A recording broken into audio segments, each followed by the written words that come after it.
right, keep using that. Bring it in. Why is it going to be?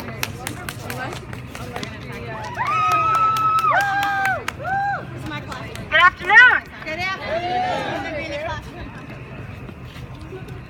First of all, I've been given a little bit too much credit. I'm so glad you're here. Thank you for coming. I was approached by one of my students who said, we need to do a march. I said, good. That was the involvement that I had. So please, take the credit that you deserve here. It was not me. This is a student movement. Now, Yes. So proud of you. what you all have done here today is part of something far larger than just me, or you, or even all of us standing here today. Today we join together with individuals across the world to stand together and to say enough. We had a saying when I was a student here. One voice can make a difference. I am one voice. One voice can make a difference. I am one voice. Now, when I was first approached by mandates about speaking, I considered declining, pushing them to fight an expert on gun violence or control. And then I remember that saying, I am one voice. And I realized that this march is about more than rehearing the statistics that you already know, and instead about making change. It is not about their voice, it's about yours. So if I can help you realize that you don't always need the years or the title, that we need your voice, then I may be able to say that I made a difference. In fact, I'm so passionate about what you've done today that I'm here after a week at a gaming conference, a red-eye flight, 24 hours without sleep, surviving off of pretzels, a little bit of a bad coffee, and to be completely honest with you, an uncertainty of whether or not I put on deodorant this morning. But I needed to be here with you, because it is far beyond pride or what I see, to see what all of you have done today. So instead of more stats, let me share some of the things that I discussed this week that applies, although this conference had nothing to do with this movement. The first is what our youth just don't need. They don't need to be disrespected. They don't need to be minimized. They don't need to be marginalized or condescended. They need to be heard.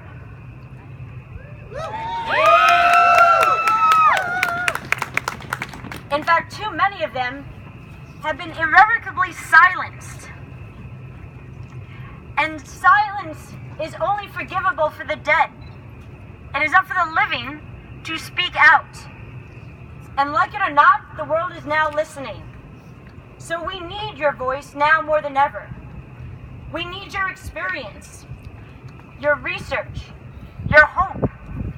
And you better believe that we need your blatant disregard for the outdated and lukewarm and unjust, this is how it is, from the government.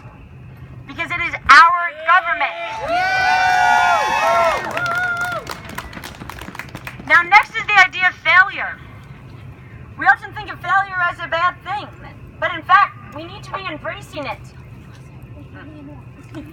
Failure often means growth. You learn far more from it, and you advance further. In fact, in games, you level up. The further you get, and in games like in life, you meet the final boss. And the final boss is the first thing that is keeping you from victory. If you try to defeat the final boss with level 1 stats, let's face it, you're toast.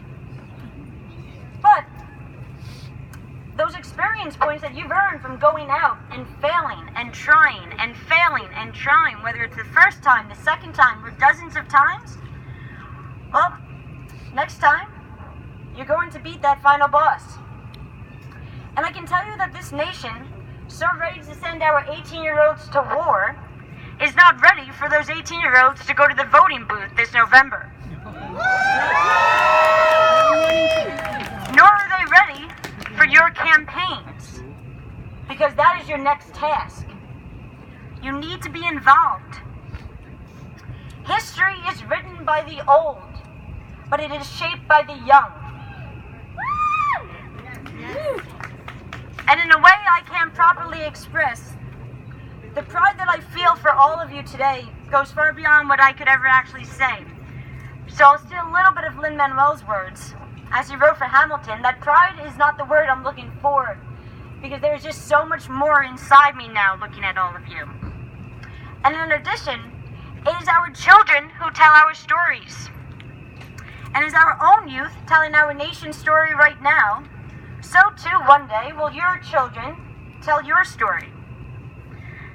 So when they ask, where were you when they tried to change the world, elsewhere will not be an answer. We march and gather today following the events at Parkland. But sadly, those are not the only lives that we stand here in their stead. So we march for our children so that they never know what an active shooter drill looks like. Yes. We march for the victims of gun violence, preventable and vast. We say enough to the senseless losses of life that impact every corner of our nations, right into our backyard. We march to include the voices left unheard, despite their cries, because we as a society have decided to turn our blind eye to the countless lives lost of our Black, Latino, and other individuals of color communities. Suffering still by the knowledge that Parkland, Maryland, Orlando, and so many others are known by their names, while they remain known only by their numbers. The advantage that the Parkland students bring and their self-identified privilege means that we all finally get to say in one voice, enough. So be dissatisfied. Demand more, demand better, demand fairer. Denounce fear, denounce threats, and the idea that your voice is not worthy enough. Find your voice. Find it through failure, find it through passion, find it through experience, or even outrage. And then use it.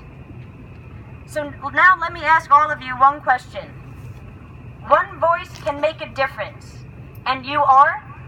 One voice. Good. Now, you're going to go out, you're going to spread kindness, you're going to do good, and you're going to demand enough. I'll end the same way I end my classes. Any questions? You can announce. I'm running against Lee Zeldin. Okay. You can announce. I'm running against Lee Zeldin. So one quick announcement. There's also going to be the Port Jeff March, I believe, where were we meeting? 112 and 347. At 112 and 347 at 1 p.m.? 1 1 p.m. I definitely encourage everybody to go. I also have the privilege of introducing the next speaker, Mr. Chris Carpenter. I am.